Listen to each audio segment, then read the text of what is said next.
कल हमने देखा था a relation from a set A to a set B is said to be a function if corresponding to each element a there is one and only one image in the set B. मतलब कि कोई function तब कहलाता है जब ए की सिर्फ एक इमेज किस पे हो, बी पे हो। तो ए function F is relation from a non empty set ए, मतलब एक फंक्शन रिलेशन है किसी नॉन एम्प्टी सेट ए से to a non empty set B, किसी नॉन एम्प्टी सेट बी पे, such that the domain of a F A and no two distinct order pair in F have the same first component। तो हमारा domain क्या होता है, first component होता है। और क्या होता है, प्री इमेज वो होती है जो हमारी डोमेन होता है वही हमारी प्री इमेज के फॉर्म पे आती है। मतलब if F is a function from A to B, A B belongs to F, then F A is equal to B, तब F A कितना होगा, B होगा, where B is called the image, तब B क्या कहलाएगी, image कहलाएगी। और of a under F and A is called the pre image. तो एफ ए वैल्यू की वैल्यू कितनी आई, बी आई, तो बी आएगी आपकी इमेज और ए आएगा आपका pre image of b under f. F A is called the value of a, value of f at a और एफ इमेज ऑफ ए। और इसे क्या बोलते हैं, इसे बोलते हैं एफ एट ए और f image of a. F की इमेज कितनी है, ए है। The function F from A to B is denoted by f such that A tends to B, मतलब f function a tends to B. F function की value कहाँ से कहाँ जा रही है, ए से बी तक जा रही है। Domain, codomain and range of the function, तो डोमेन वैसे ही जैसे हमने रिलेशन पे देखा था वैसे ही, और कोडोमेन भी वैसे ही और रेंज भी वैसे ही। तो let F function a tends to b, that is f is a function from a into b, then the set a is called the domain of, तो a के जो एलिमेंट होंगे वो होंगे आपके codomain of b। And definition second, let f such that a tends to b, then the set of all image value of f is called the image of f और range of f। जो b के elements रहेंगे वो आपके क्या कहलाएंगे, range कहलाएगी या इमेज कहलाएगी।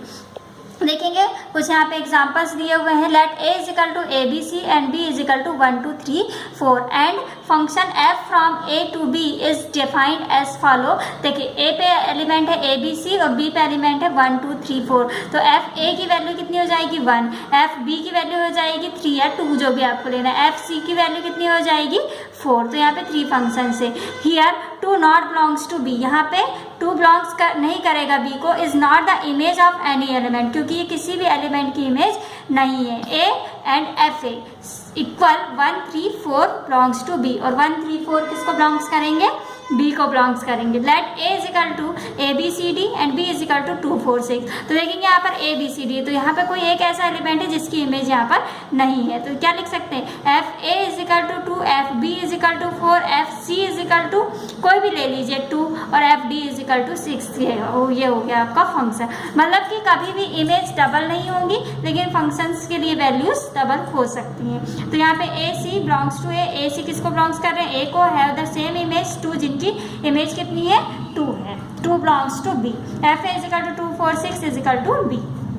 ये हो गया। तो इस टाइप से आप फंक्शन देखते हैं। Difference between a function and a relation, function और रिलेशन के बीच में डिफरेंस क्या होता है, तो फंक्शन, हर एक रिलेशन फंक्शन हो ये ज़रूरी नहीं होता, लेकिन हर एक फंक्शन रिलेशन होता है। तो let A and B be 2 non empty sets, A और बी 2 नॉन एम्प्टी सेट है, then a relation R and a function from A to B both are subset A cross B. तब R का A और B के बीच में relation क्या होता है कि ए क्रॉस बी सारे सबसेट होते हैं इसके। For the relation R there is no restriction on the order pair, यहाँ पे कोई रेस्ट्रिक्शन, कोई बाधा नहीं होती कि ये इन पे ऑर्डर पेयर बने, और रिलेशन पे ऑर्डर पेयर हम बनाते हैं। A B of the subset of A cross B where as for the function F such that A tends to B, यहाँ पे एफ सब फंक्शन है ए टेंस टू बी पे, it is necessary that in the subset of A cross B defining F there must be an order pair corresponding to each, a belongs to a and a appears as the first component in exactly one order pair a b in f। तो ये होता है आपका relation और function के बीच में difference. जैसे कि दिया हुआ thus every function is a relation, यहाँ पे ये पॉइंट याद रखना है आपको, every function क्या होता है, relation, but whereas every relation is not necessary to a function, पर ये जरूरी नहीं है कि हर एक रिलेशन एक फंक्शन हो, क्योंकि हर एक रिलेशन पे कोई रूल काम करे ये जरूरी नहीं होता है। जैसे कि देखिए let A is equal to 1 2 3 4 and B is equal to A B C and F is equal to 1 a 2 a 3b 4c, ये उसके क्या हो गए आपके ऑर्डर पेयर हो गए। Then f is a function, तब f फंक्शन होगा from a to b, a से b पे, since each element of a appears as the first component in exactly one order pair, यहाँ पे फर्स्ट कंपोनेंट है जो वो ऑर्डर पेयर पे है इन f। Also since f subset a cross b, it follows that f is a relation from a to b। यहाँ पे ये पता चलता है कि f एक रिलेशन है a और b के बीच में। इस तरीके से आपके कुछ एग्जाम्पल्स यहाँ पे दिए हुए हैं, यहाँ पे देख लेंगे आप, इससे आपको इमेज प्री इमेज सब पता चल जाएगा। तो चलिए इसका एग्जाम्पल नंबर फर्स्ट देखते हैं। Example number first, express the following function as sets of order pairs and find their range. क्या फाइंड करना है? इनकी रेंज फाइंड करना है। F such that A tends to R, F x is equal to x square plus 1, F x की value कितनी है? X square plus 1, where A की वैल्यू कितनी है? -1 0 2 3। तब आपको इसकी वैल्यूज फाइंड करना है। तो आप क्या करेंगे? इस फंक्शन पे वैल्यू रखेंगे, पहले -1 फिर 0 फिर 2 फिर 3। तो देखिएगा आपने -1 पुट किया तो आपको कितना मिला? 2, 0 पुट करने पे 1, 2 पुट करने पर 5, 3 पुट करने पे 10। ये वैल्यूज मिल गई। मतलब कि आपके पास में -1 पुट किया तो 2, 0 1 2 5 3 10। तो ये हो गया आपका फंक्शन। ये फंक्शन पे वैल्यू इस फंक्शन पे रख के है, हमको ये वैल्यूज मिली है। तो रेंज क्या हो जाएंगे? रेंज होती है सेकंड कंपोनेंट। सेकंड कंपोनेंट क्या क्या है आपके? 2 1 5 10, 2 1 5 10, इसको अरेंज करके लिख दिया। और डोमेन बोलेगा तो इसके फर्स्ट एलिमेंट -1 0 2 3। तो इसमें ऐसे करना है। ये भी एग्जाम्पल आपका सेम वैसे ही। तो एक्सरसाइज के कुछ क्वेश्चंस देख लीजिए, उसे आप कर लेंगे। नेक्स्ट एक्सरसाइज अपने पास में 2c, examine each of the following relation given below and state in each case whether it is a function और नॉट। यहाँ पे पता करना है कि ये फंक्शन है या नहीं है। तो फंक्शन है तो यस और नहीं है तो नो। देख लेंगे कि 1 2 2 1 3 2 4 3 क्या इनके बीच में कोई रिलेशन है? यदि है तो है, नहीं तो नो। इसमें भी आपको वही चेक करना है कि फंक्शन है या नहीं है। तो इनको आप चेक कर लेंगे फंक्शन है या नहीं। नेक्स्ट है आपका थर्ड नंबर का question, A function is defined by F x is equal 2x - 3, find the value of the following. F x is equal to 2x - 3 दिया है, तब आपको इनकी वैल्यू निकालना है। मतलब f0 मतलब कि यहाँ पे 0 पुट कर दिया, f0 इजिकल टू 2 × 0 -3, तो ये होगा 0। तो यहाँ पे कितनी आ जाएगी वैल्यू? -3। फिर इसी फंक्शन पे 5 पुट करना है, इसी फंक्शन पे 7 पुट करना है और इसी फंक्शन पे -3 पुट करना है। तो आपको इसका आंसर्स मिल जाएंगे। नेक्स्ट है, if f is equal to 1 1 2 3 0 -1 -1 3 be a linear function then z into z, then find fx। देखिए यहाँ पे 1 1 2 3 0 -1 -1 3 बी आर एक फंक्शन दिया हुआ है। तो आपको ये पता करना है कि ये ऐसी कौन सी इक्वेशन, मतलब इस टाइप से कौन सी इक्वेशन आएगी जिसके लिए ये फॉलो होगा। तो देखिए 1 रखने पे 1 पुट कर रहा है, मतलब x की वैल्यू 1 पुट कर रहे हो तो आपको फंक्शन कितना मिल रहा है? 1 मिल रहा है।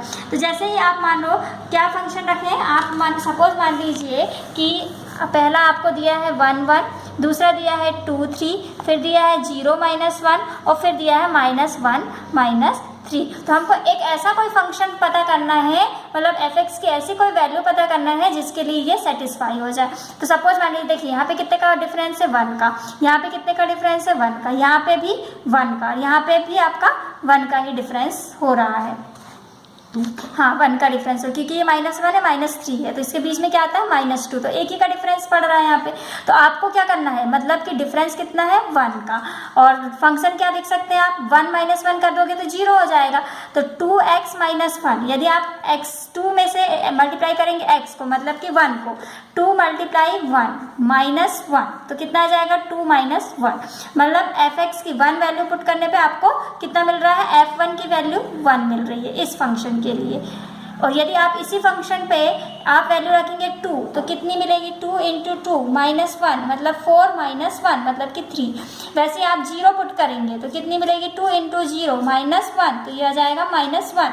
वैसे आप -1 पुट करेंगे तो कितनी मिलेगी? -2 -1, तो ये आ गया -3। इट मीन्स हमारा फंक्शन क्या है? 2x - 1। तो ये इसका सॉल्यूशन हो गया। नेक्स्ट करेंगे, नेक्स्ट क्वेश्चन है, let a is equal to -2 -1 0 1 2 and f such that a tends to z be a function defined by f(x) is equal to x² -2x -3 find. तब आपको इस फंक्शन पे ये सारी वैल्यूज पुट करनी है। मतलब -2 पुट कर दिया तो -2 पुट करने पे कितना आ जाएगा? f(x) is equal to x² -2x -3। तो यहाँ पे आप -2 पुट करेंगे तो -2 पुट करने पे -2² -2 × -2 -3, तो ये आ जाएगा -4 + 4 -3, तो ये कैंसिल हो जाएगा -3, मतलब -2 पुट करने पे कितना मिला है -3। तो ऐसे ही आप -1 के लिए, 0 के लिए, 1 2 के लिए आप निकाल लेंगे और इसके जो सेकंड कंपोनेंट रहेंगे उसको ऐसे ब्रैकेट में राइट कर लेंगे, तो वो आपकी रेंज आ जाएगी। प्री इमेज मतलब कि -3 पुट करने पर कितनी वैल्यू आई वो, मतलब -3 आप जब इसमें पुट करेंगे तो जो वैल्यू आएगी वो इमेज हो जाएगी, 5 पुट करने पे जो वैल्यू आएगी और 6 पुट करने पे, मतलब इन 3 के बस आपको आंसर्स लिखने हैं। -3 कितना वैल्यू रखने पे आया, 5 कितना वैल्यू रखने पे आ रहा है, 6 कितना पे आया, ये निकालना है। वैसे आपको ये करना है, A function F such that r tends to r is defined F x is equal to x square then find x square, मतलब कि 1 पुट करने पे कितनी वैल्यू आई, 2 पे कितनी, 3 पे कितनी, 4 पे कितनी, 5 पे कितनी, और उससे आप रेंज निकालेंगे। वैसे ही 9 कितना पे पुट करने पर, 3 और -3 पुट करने पे, तो इसका आंसर 3 एंड -3। 4 कितने पे आएगा, 2 एंड -2 पे। तो ये आप इसको सॉल्व करेंगे और नीचे के भी क्वेश्चन देखेंगे।